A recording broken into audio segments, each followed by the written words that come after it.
আসসালামু আলাইকুম প্রিয় ফুটবল ফ্যান্স।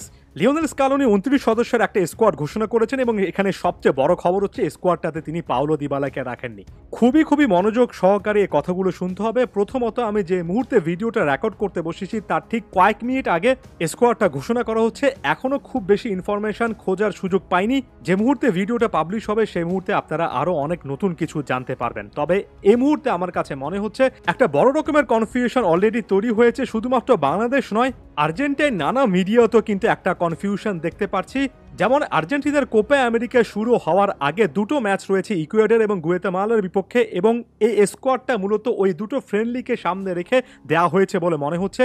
এটার সঙ্গে কোপা আমেরিকার ফাইনাল স্কোয়াডের ঘোষণা হয়তোবা অনেকেই গুলিয়ে ফেলছেন। আমার কাছে এই মুহূর্ত পর্যন্ত মনে হচ্ছে এটা আসলে শুধুমাত্র প্রাথমিক একটা স্কোয়াড এবং মূলত ওই দুটো ফ্রেন্ডলিকে লক্ষ্য রেখে তিনি স্কোয়াডটা ঘোষণা করেছেন। তবে কেন এখানে সংশয় রেখেছেন, কেন ব্যাপারটা একেবারে ইনস্ট্যান্ট ব্যাখ্যা করা হয়নি, সে জিনিসটা নিয়ে অবশ্যই একটা সন্দেহ থাকবে।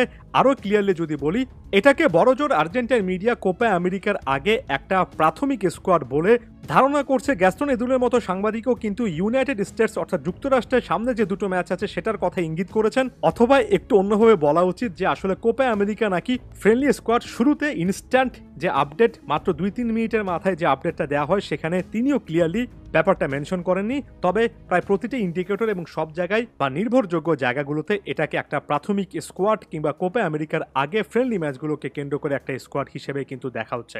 আরও একটা বড় ফ্যাক্টর হচ্ছে কোপা আমেরিকাতে অফিসিয়ালি আপনার ২৬ জনের স্কোয়াড ঘোষণা করতে হবে। তিনি এখানে ২৯ জন প্লেয়ারকে ডেকেছেন। এমনিতেই এটা কোপা আমেরিকার পূর্ণাঙ্গ বা ফাইনাল স্কোয়াড হবে না, কারণ ৩ জন প্লেয়ারকে তার বাদ দিতে হবে। তাই এখন থেকে ওই প্যানিকটা নেওয়ার দরকার নেই যে তিনি পাওলো দিবালাকে বাদ দিয়ে ফেলেছেন বা অমুক তমুক প্লেয়ারকে ডেকেছেন বা অমুক তমুককে ডাকেননি।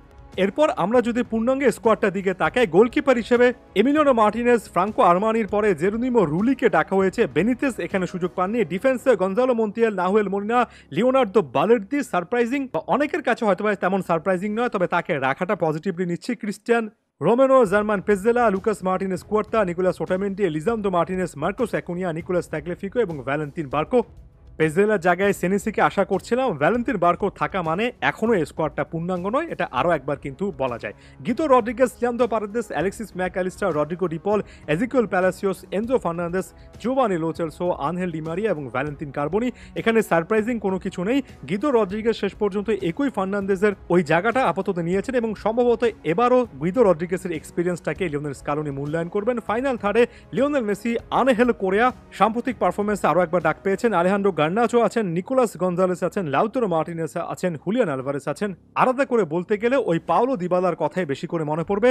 আজকে একটা ম্যাচ রয়েছে জেনোয়ার বিপক্ষে রোমার, যে ম্যাচটাতে পাওলো দিবালা মাঠে নামার পরে মাত্র ২৭ মিনিটের মাথায় কিন্তু সাবস্টিটিউট হয়েছেন। ইনজুরি সংক্রান্ত ইস্যু কিনা, আসলে কোনো কিছু হয়েছে কিনা, এগুলো এই মুহূর্তে ক্লিয়ার কাট নয়। অপেক্ষা করতে হবে, প্যানিকড হবেন না। বারবার একটা কথা বলি, মিথ্যা বা ওভার হাইভড ভিউ বাণিজ্যের জন্য বানানো কন্টেন্টের চেয়ে একটু দেরিতে ইনফরমেশনগুলো যদি পান তাহলে বড় রকমের কোনো ক্ষতি হয় না। যাওয়ার আগে আরও একবার বলবো, এটা একটা প্রাথমিক স্কোয়াড, যেটা সামনে দুটো ফ্রেন্ডলি ম্যাচ কিংবা কোপা আমেরিকার প্রাথমিক একটা স্কোয়াড হিসেবে চিন্তা করা যেতে পারে। এই স্কোয়াডে এখনো প্লেয়ার নেওয়ার সুযোগ তো আছে। ৩ জন প্লেয়ারকে এমনিতে বাদ দিতে হবে। সো এখনো দিবালার সিচুয়েশনটা আমার কাছে ক্লিয়ার না। আমার কাছে মনে হয় স্কালোনির এখানে একটা ব্যাখ্যা দিতে হবে। তাই এখনই একেবারে হতাশ হচ্ছে না। ধন্যবাদ সবাইকে।